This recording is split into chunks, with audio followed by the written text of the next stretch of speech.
kind of reading that you did last night before you went to sleep? How many of you read last night before you went to sleep?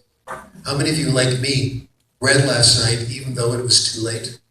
And you shouldn't have? This is positive addiction. The kind of reading that really counts is the kind of reading that you and I do obsessively all the time. We call it free voluntary reading. Reading because you want to. No book reports, no questions at the end of the chapter. You don't like the book, you put it down, you pick up another one. In my opinion, free voluntary reading is the most powerful tool we have in all of language education. It is a language reading. It's the best thing we have going. Free voluntary reading, our research continues to show this, I have new results all the time, is the source of our reading ability, our reading comprehension ability. It's the source of our ability to write with an acceptable writing style. It's the source of our vocabulary knowledge. It's the source of most of our spelling ability. It's the source of our ability to understand and use complex grammatical constructions. This is study after study after study, all on article after article on the website. What I'd like to do today is very briefly bring you up to date and tell you about two very recent studies that I think are really interesting. So you're getting the latest. Take a look at your handout and look at where it says the UK study, Sullivan and Brown.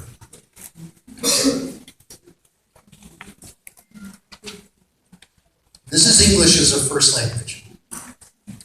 This research team from the University of London has been studying the same group of people since they were babies. In the most current study, the average age of the subjects is 42 years old. So this has been handed down from generation to generation of scholars. This is a wonderful project. I admire their work. In this recent report, they gave the people a vocabulary test, English, and then they gave them a questionnaire. And they wanted to know what the predictors are of vocabulary knowledge among 42-year-old people. Here's what they found. The best predictor, how much reading they're doing now.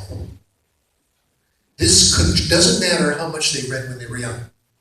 This is controlling for that. Okay? This is assuming that didn't happen. The reading you do as a grown-up is what makes you a better reader, continues to make a better reader. This is good news for old people. This means you can get better any time in language acquisition. You can get better in first language, you can get better in second language, no matter how old you are. The language acquisition device never shuts down. This is wonderful news. Now, if you look at the kinds of things they read, yes, reading nonfiction was a good predictor. Reading fiction was better. This is good stuff. I'll tell you why, many reasons. First of all, reading heavy fiction was the best. Reading ordinary middle-brow fiction was just as good as nonfiction. In the United States, what they're doing, which is all wrong, don't listen to the United States, please. Make up your own mind, okay? This is a bad tendency. I have to say this, okay, about my country. Okay, they're pushing everyone in the wrong direction.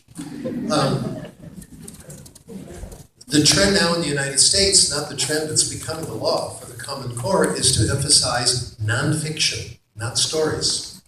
We must have a certain amount of nonfiction, okay? Can't have them just reading these silly stories, all that stuff. But it turns out fiction is powerful, and I'll be talking about that later.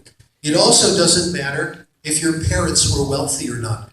Reading will overcome the effects of poverty.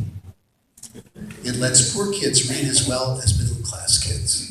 Well, that's the recent study from England. Let me tell you about our recent study, which is summarized briefly on the next page. One of my colleagues, I have lots of